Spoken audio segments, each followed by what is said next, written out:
our next interview series, and this one is going to be really good. It hinges on Halloween because buying an old home can be scary. So, today we're discussing what to really anticipate and how you can best prepare yourself if you are interested in buying a beautiful older home chock full of character and charm versus something post 1990 or even new construction. Lauren and I both collectively have sold over 400 homes in our day. So we have run the gamut in regard to issues that are run into when you are there to inspect these homes. So today we're gonna go through kind of a benefit analysis to going newer or to going older. Um, and so we're just gonna go ahead and jump in with some of our first questions. And I'm gonna have Lauren answer these first. So when you have clients looking at older homes, something before 1990, what are a few of the bigger issues or concerns that you have seen? So I would categorize them into three buckets. The first being electrical issues, the second being older systems, and the third being structural issues. So codes change constantly, and specifically with electrical, the code has changed over the years quite significantly. So a lot of these homes that were built, prior to 1990 have do not have GFCI outlets or other protections that new homes do have. And if the homeowners have done renovations over the years, or perhaps multiple homeowners have done different renovations, depending on what type of contractors they had do it. Sometimes we see electrical, upgrades that aren't safe or to code. So that's something that definitely needs to be very well looked at during the home inspection period. Another category would be older systems. So, here in the South, HVAC systems, the furnace can last, quite a long time, over 20 years. But the AC condenser, usually we see start to fail around year 12. So homeowners, unless you're buying a brand new house, are constantly having to deal with older, outdated systems. So making sure that you have those inspected is key. And then also structural issues. And sometimes I think buyers view this as scarier than it really needs to be, because oftentimes homes that are older have already settled all that they are going to settle, right? So if you see cracks in the wall or the floor, basement floor, it could be perfectly fine. I always recommend that a structural engineer come out and just verify that, because they have a set of symptoms that they look at to identify whether it is of concern or not. So that's usually something that I have found my clients get really nervous about, but oftentimes is not a big deal. How about you? Great talking points. One thing that is very prevalent in Atlanta, we must have had a huge building rush between the 1940s and, let's say, 1955, because many of the homes that I have sold that are these great ranches that are brick and these bungalows that are in neighborhoods like Virginia Highland and things like that, they're gorgeous, right? And that's the allure, the charm, the character, and all of that. But anything built before 1978 runs the risk of having that lead-based paint. And so that's something that buyers are always allowed for in their inspection process to test for. It's a very simple process and really isn't too much of an expense.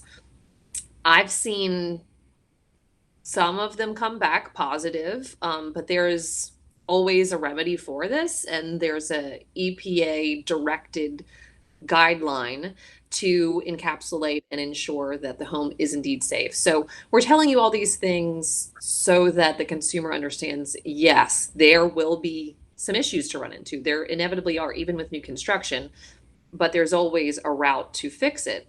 The bigger question comes into play as to if the buyer wants to wrap this all in a mortgage and have something new that's updated in new construction, or if it is worth it to them to go ahead and buy something that is a little bit older that still speaks to that character and charm, but they're going to have to pay for these upgrades, renovations, and improvements out of their own pocket.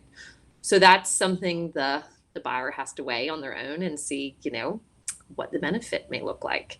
But there's pros and cons to both. And the great thing is in Atlanta we have an array of different types of properties. And we personally have sold things all the way from 1930 until, 2020, and have the experience to tell you what those things may look like per the decade that a home was built. Next question. In addition to home inspections, are there any other inspections you would recommend for a home that was built before 1990? So I always start with a home inspection and a pest inspection. Those are my two non-negotiables when I'm talking to a buyer about how much money they want to spend on their due diligence period. I would say probably about half of my clients also do a radon test. And then based on the results from the home inspection, we often then layer on additional inspections or having licensed contractors come out to give other opinions. And that can include, structural engineer, HVAC specialist, and then sometimes if there's, a concern with the roof or electrical panel or something with regards to plumbing, we will have them come out as well. When I'm selling inside the perimeter, I usually recommend a sewer line inspection as well, just because with some of these older homes that have big, beautiful trees, the trees often their root system, can grow into some portion of the sewer line. Those are all great suggestions. And yes, I would say I pretty much do the same thing. I usually go ahead and schedule an HVAC technician if I can already see on the disclosure that we've got a very aged system in place, just to get ahead of it. It's one of the biggest costs to a consumer and a buyer. And so knowing exactly what you're walking into, I think, is really important. Also, we have lovely, beautiful stucco homes in Atlanta.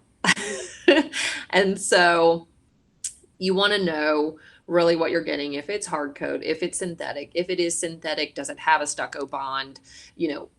What does that bond actually cover? Things like that. I think those are super important if we're dealing with a stucco home. Gosh, there's so many. There's so many. But I think the bigger point is knowing the product and the fact that we have sold so many different types of homes, all wood homes, board and batten, hardy plank exterior, brick, stucco, all of that comes into play with who we would recommend to come out that is specialized in those different types of building materials, to make sure that the consumer is very informed and knowledgeable and as to what they're getting. Right. And great thing about working with us is we have a fabulous list of recommended contractors and vendors. Yeah, it's true. Some of them, we've had to pass along, and if there was a time where it didn't go well with a client, and we're not shy about saying that. If a vendor doesn't cut the mustard, we pass them along, and we only now have a list of the best, which is such a benefit to our clients because we've always gotten the feedback that our team of vendors and just our team in general has been such a great value add to our clients.